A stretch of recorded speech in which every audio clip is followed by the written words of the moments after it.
What's up, Facebookers, YouTubers, and generalized social media personnel or friends and family or whatever the heck you refer to as?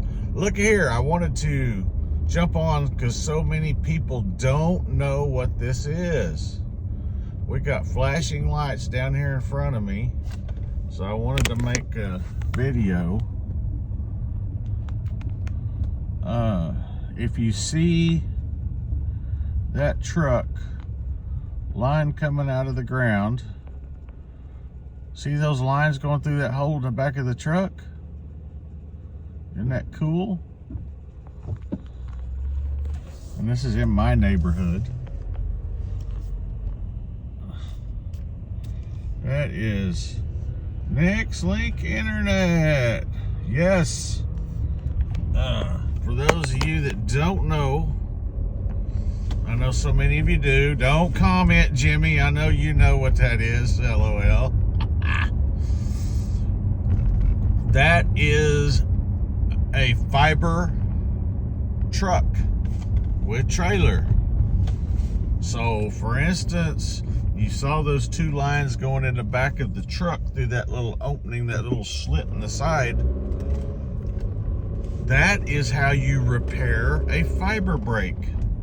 Or in this case, they're running new fiber and they're splicing it. So they actually take and pull that line through the back of the truck, sit down in that little truck, which is their office, have their coffee, turn their TV on, and they get to splicing wires. Excuse me. It's not wires, it's splicing glass, basically. It's a fiber splice truck, basically.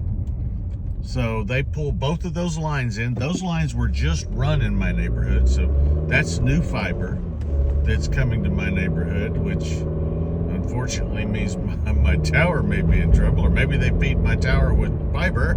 That would be nice. But anyway, that is a fiber splice truck. They actually pull those two lines out of the ground. Generally, they're underground. There's a lid down there, and they'll pull those two lines out of the ground. They'll pull them through the special opening in the back of the truck there, and they will sit down and drink their coffee and watch TV and splice the fiber lines all day. How about that? I bet a lot of people didn't know how that was done. Again, you just take and pull those two lines out, and it's pretty tedious work. It's not easily done. I mean, you've got to sit there and have a special splicer that splices all that together, and basically, and this is a little over my head, but basically you're splicing glass, you're melting glass back together, and your fiber signal runs down that line. And there is a bunch of lines in there that I'm understanding from my good buddy that does that when you do one, sometimes you break three. So that's the problem, guys. It's not just a simple pull out my pliers and put a new end on a cable line like your Spectrum cable is run off a cable. That is a new fiber splice they're doing, and that is a lot harder repair than your typical cable company has when they have to go out and repair a line.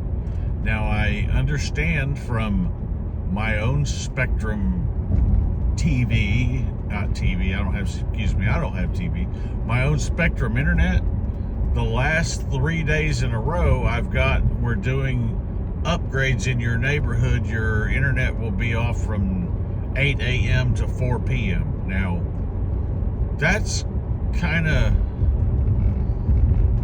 sorry in my eyes. I don't know, and understand me, that's why people have business class services and some people have residential class services. A business class service gets priority.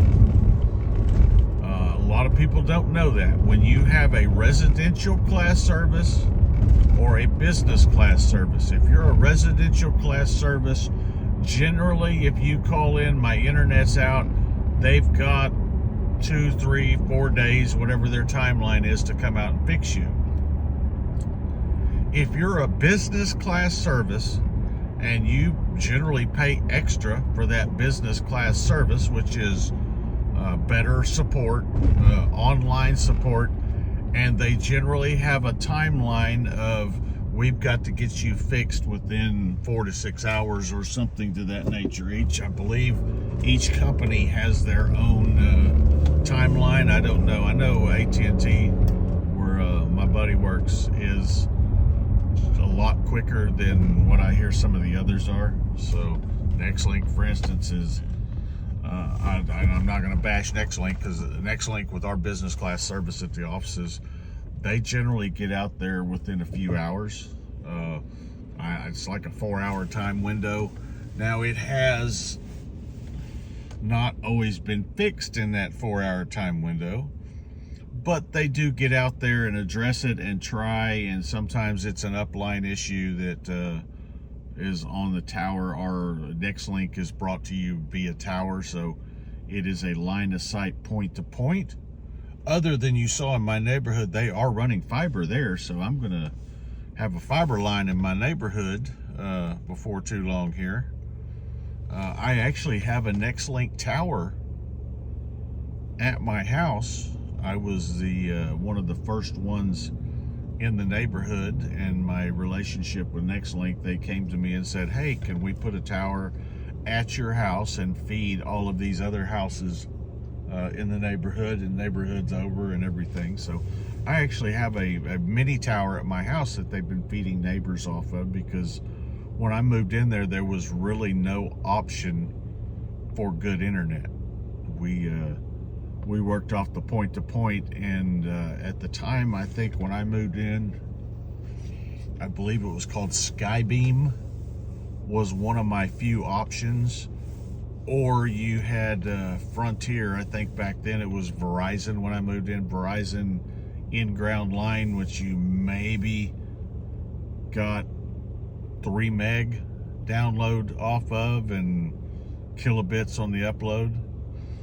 So when we went to the point-to-point, we at least were able to jump into the world of 25 down and 5 up, which put us in the category of being able to stream and do more things like the rest of the world was doing. And now we're about here. We moved there in 2008, so we're what is that, 15 years in. We have anything. We've got Frontier fiber, we've got Spectrum cable. You see they're running a new Nextlink fiber in our neighborhood. I'm hoping they put fiber to that tower, because now you're going to take that tower and really light it up to anybody that's on the point to point is going to get some amazing speeds if they want it. So that would be a nice upgrade. I'm not sure with them putting fiber in the neighborhoods now in ground. I'm not sure how many more people they're feeding point to point. I may have to ask that question here in the near future, because my tower at my house and my free internet may be going away here in the near future, because not a need if they've run wires everywhere they got. But fiber, definitely the way to go. I see a lot of comments, a lot of people talking about what should we get, what's the best thing. By far, my opinion, if you can get fiber is the best, should be the best. I won't say it always is. Everybody's isolated situations, but fiber should be your best, your lowest latency, your best speeds. That should be it. Spectrum, I would say, falls number 2 in that line, and then everybody else kind of comes in after that. So if you're talking about in this area, you've got Nextlink, you've got Rise, you've got Sierra, you've got a few others. Your T-Mobile and your GOT-W3 internet options, those are a little different. Those come via a cell tower to a modem in your house, and it's broadcast that way. So those are a little different services. Generally, you're not going to see the really, really high speeds that you get with fiber or cable, but a lot of people are saying they're having some really good luck out of the Got W3 and the T-Mobile and the little Verizon black box, so to speak. They're having some good times with those, working real well for them. Now, I don't know if you could get Frontier Fiber or even Nextlink Fiber in your neighborhood. I don't know why in the heck you would worry with the Verizon black box, because price-wise, it's not cheaper, and it's definitely not going to give you the speeds and the consistency that your fiber line would.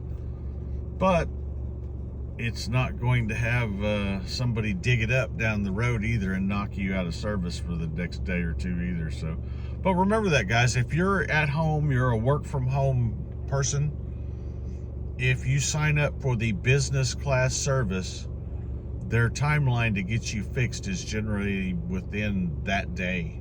So you're not going to be out multiple days, and hopefully you're not.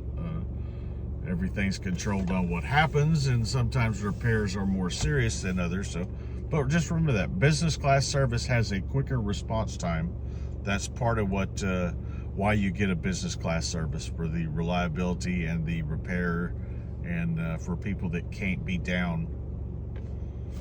I don't know what this Evolve thing is in front of me. I don't know if anybody's ever heard of what an Evolve truck is. Evolve.